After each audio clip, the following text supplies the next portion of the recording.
President Biden puts the brakes on a U.S. Steel deal. But it can't be harvesting our facilities and letting them slowly but surely over a period of time deteriorate so that they can then bring product in from their other facilities around the world and have access to our market. The U.S. Surgeon General says alcohol is a leading cause of cancer. The WHO says that there's no good level of alcohol. There is no benefit of alcohol. And there are multiple organs that are affected by alcohol in a negative way. Join us now on The Voice of America as we explore the issues in the news.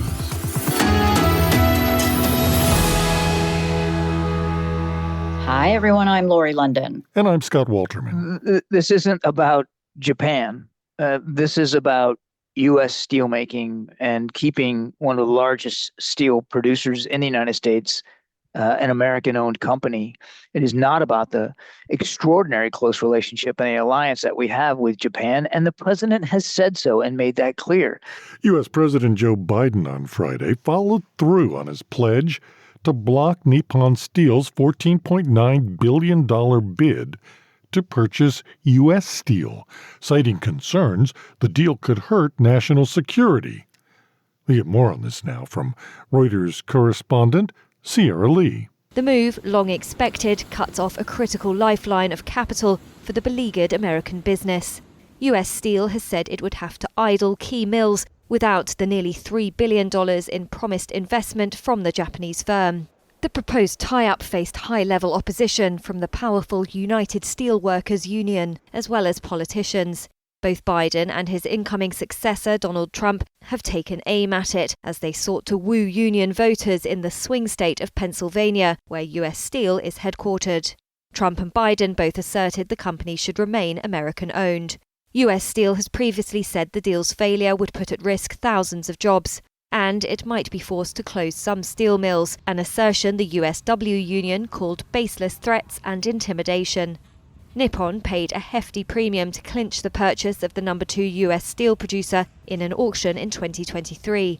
But the bid prompted a review of the deal by the Committee on Foreign Investment, which vets international acquisitions for national security risks.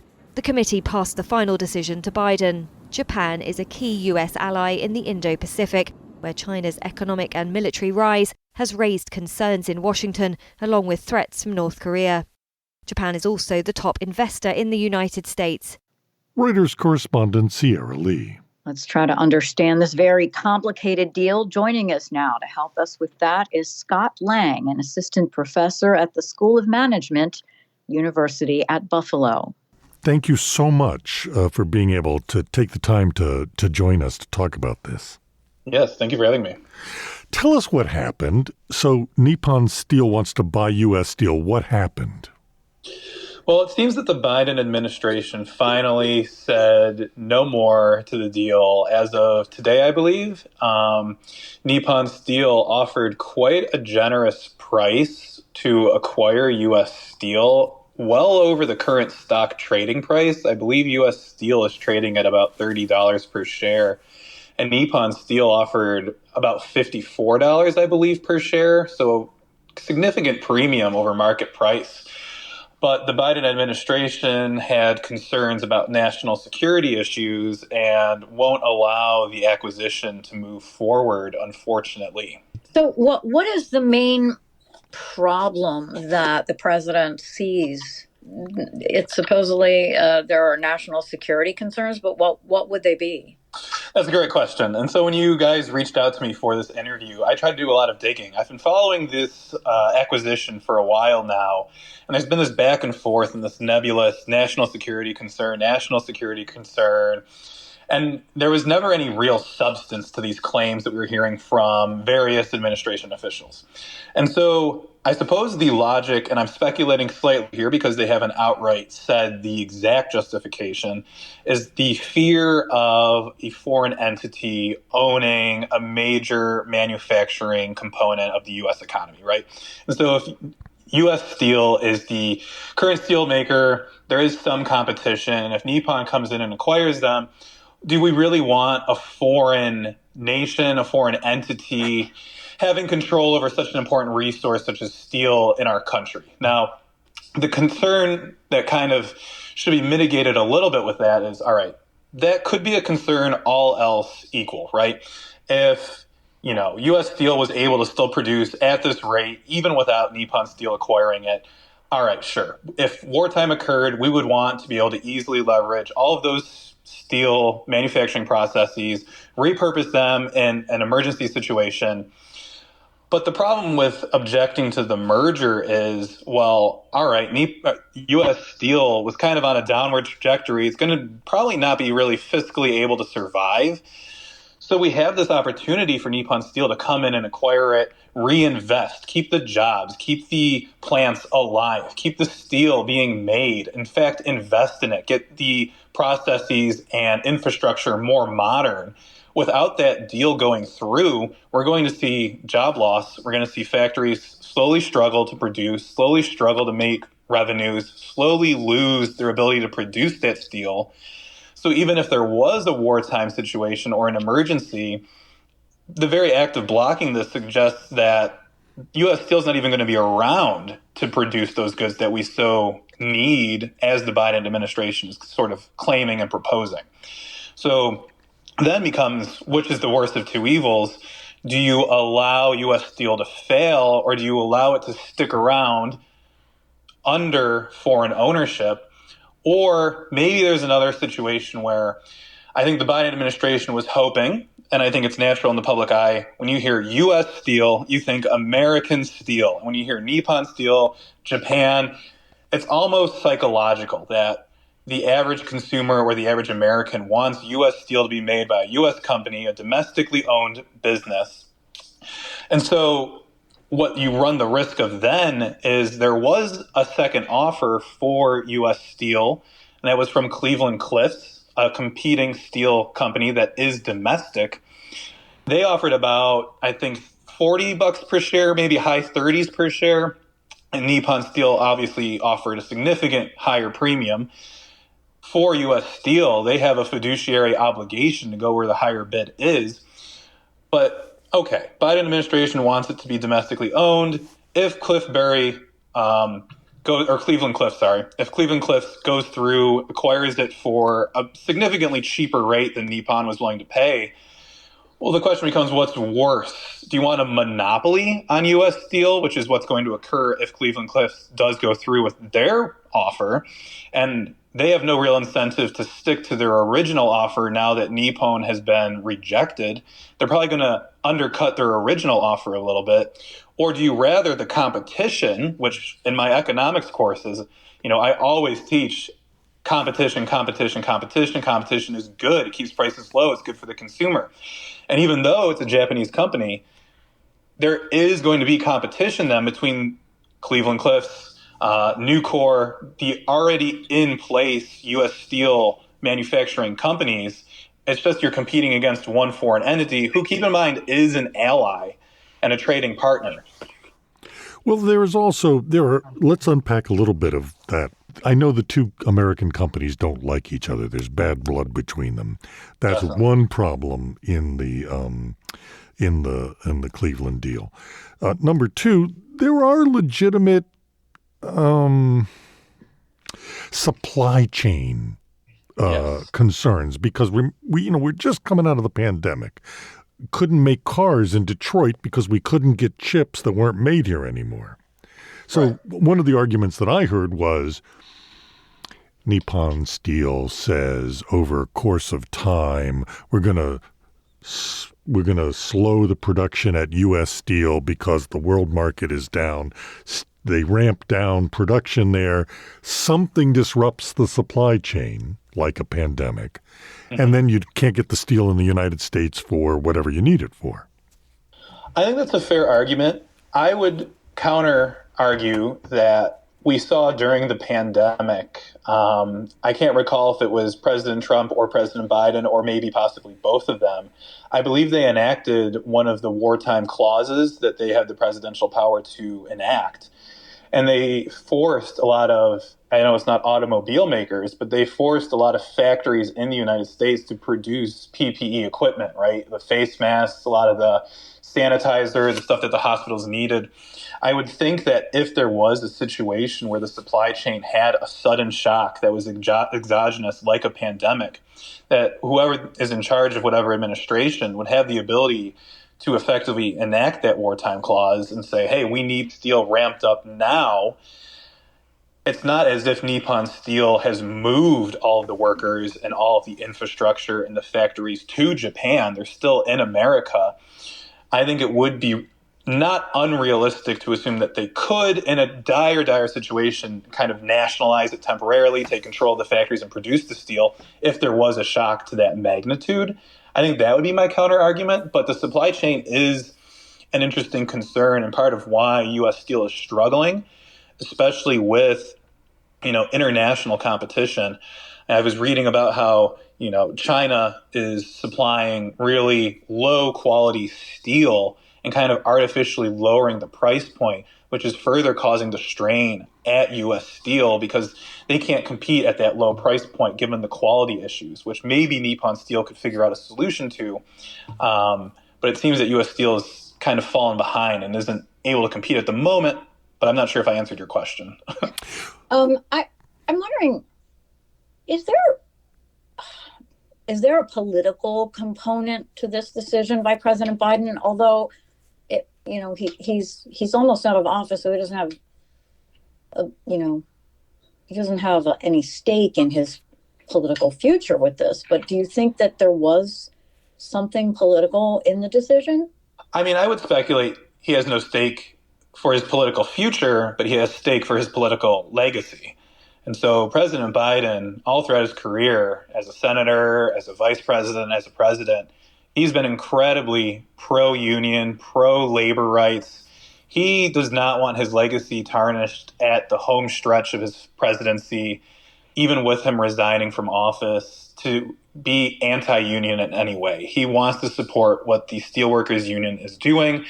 They do not want Nippon Steel to go through, and I think President Biden wants to stand by with one of these final stances that reflects his whole career. And you're not wrong. You mentioned it earlier. There is that iconic U.S. Steel brand. I mean, I immediately thought, I always think of the movie The Godfather, where, they're in Cuba and he says, Michael, we're bigger than U.S. Steel, Mm-hmm. I think there is something psychological about that inherently. And you're right. It is U.S. Steel. To say that it's going to become owned by Japan, it's going to be Nippon Steel, it's no longer going to be, this company that reflects American values. But unfortunately, if it's a company that needs saving, what's the lesser of two evils? Do we let this American standard, this American brand completely fall apart and vanish potentially, go bankrupt, have its pieces scrapped by other companies? Or do we allow an ally to save it, keep the legacy going? Who's to say that Nippon will keep it for decades? They might divest it again at some point, and after they've strengthened the infrastructure, made the improvements, made it a more appealing purchase for another American company, we could keep the name alive versus letting it, face an early demise if it's facing such dire straits. Do they have any recourse? Nippon? Yeah. Well, they've said that they're going to try and sue. Whether or not they'll be able to, how far they'll get is going to remain to be seen. I also know President Trump is inbound. I was reading how his, I believe, former Secretary of State Mike Pompeo is a consultant for Nippon Steel. So I'm sure there's a lot of lobbying going on behind the scenes. I think there's a bit of a disconnect between the union leadership and the union workers. And ultimately, this kind of ties back to your earlier question of, with President Biden and his political stake in the game. I mean, both presidents won their presidencies through the swing state of Pennsylvania. And these steelworkers are, I think, 18,000 voters that determine the presidency currently. And I think both Biden and Trump have reason to want to make those workers happy. The question becomes, again, do we let potentially, we say this is an American company, American brand, we're going to keep it American. But what if there's no buyers after Nippon? What if Cleveland gives a really bad offer?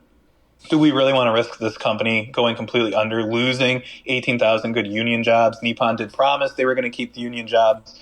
So I don't know I think they're going to probably pursue recourse. I would imagine they're going to kind of work behind the scenes, though, and see if there's some way to still get across the finish line with the new administration coming in soon.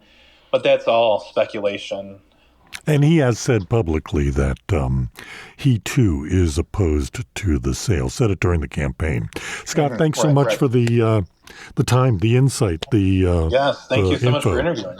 Yeah, love it. That was Scott Laing, an assistant professor at the School of Management, University at Buffalo.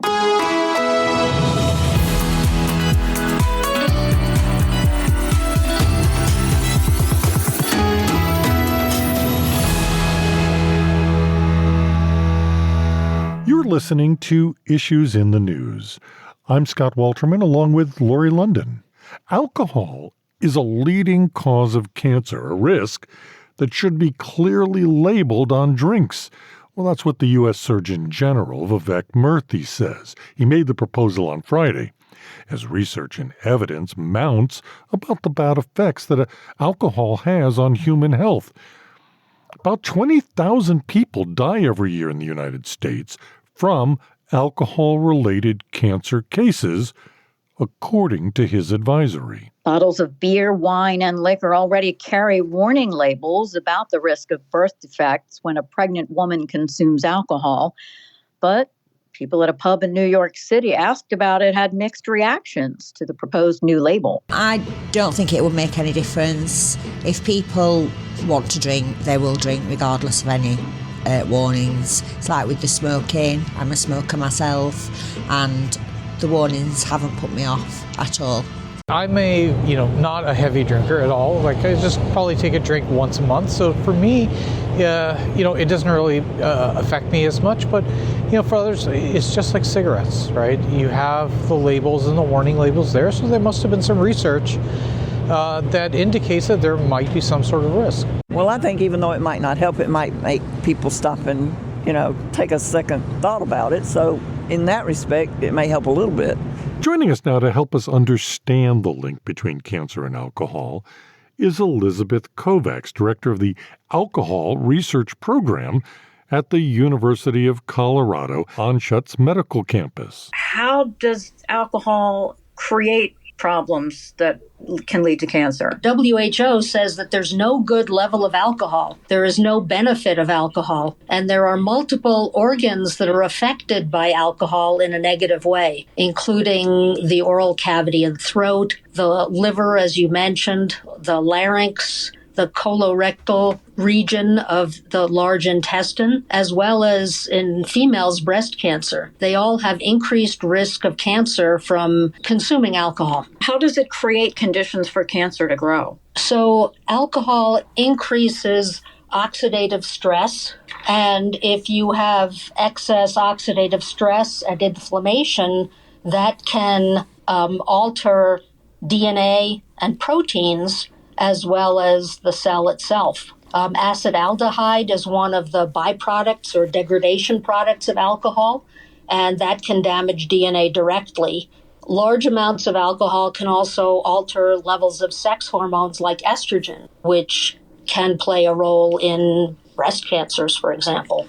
It increases the estrogen? It increases the estrogen under certain conditions at certain ages. But in terms of overall cancer risk, lay people think that the predominant driver of breast cancer is family history. And in reality, only about 30% of women with breast cancer have a family history of breast cancer, which is why mammograms are offered to the whole population. Lifestyle issues and lifestyle risk factors like weight, diet, exercise, and alcohol consumption are also important and need to be addressed. I remember in the last couple of years there was also a study that said dairy products like cheese raise the risk of breast cancer. How much of what we consume or come in contact with can lead to cancer or other similar ailments? I think we need to be conscious of what we put in our bodies on all levels, that there are direct effects of some of the foods we eat that may have carcinogens in them or carcinogenic actions, but there are also more subtle changes that may be affected that could increase the risk of cancers, such as, about genetics. There's also epigenetics, which involves DNA modification, and some of these things we ingest, including alcohol, can cause epigenetic changes to genes, which may promote cancers. What about the health effects of light to moderate drinking? We have for a long time heard that at least one thing, red wine, supposedly had health benefits. Is that the case? And from light to moderate, and also, is there any kind of alcohol that could have health benefits, such as red wine? That's not what people think anymore. That was trendy for a while, but the concept of less alcohol is better than more is certainly one of the things, but no alcohol is better than some. The National Institutes of Health and the CDC here in the U.S. have stated that it would be okay for men to drink 2 drinks a day, meaning 14 drinks a week, and for women, 7 drinks a week, 1 drink a day. But now people are suggesting that less than 3 drinks a week is probably a better level of alcohol consumption to maintain health. Do you have any idea of the rates of deaths, or specifically cancer or otherwise? It's a good question, because when I saw the article, it seemed like it was really small numbers, all things considered, 100,000 and 20,000 deaths a year. Those numbers are the current data.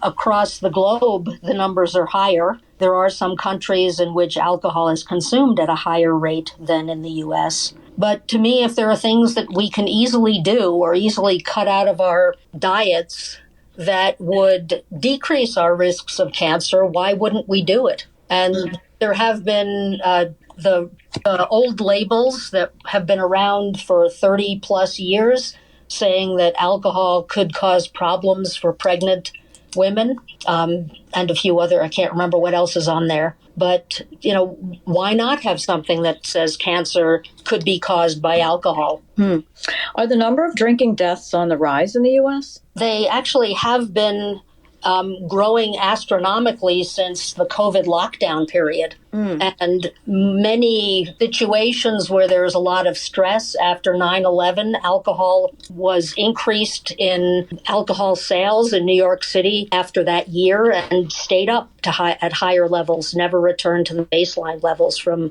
pre-9/11. So all kinds of stressful things make people want to drink. The patients in our intensive care unit for respiratory failure had much higher levels of alcohol than we'd had prior to the COVID outbreak in that same patient population. So whether the people who have respiratory failure had higher levels of alcohol or whether the higher levels of alcohol caused them to have respiratory failure is unclear. Some things are outlawed, and yet this is something that's illegal, and it's very sort of embedded in a lot of cultures. But if you think about things that were considered less harmful years ago, like cigarettes, we discovered that they're harmful, and now we know they're harmful. We know alcohol is harmful, and while it is legal, just as cigarettes are legal, there are groups of people who are choosing to abstain from both of those. Thank you so much for taking the time to speak with us. That was Elizabeth Kovacs, director of the Alcohol Research Program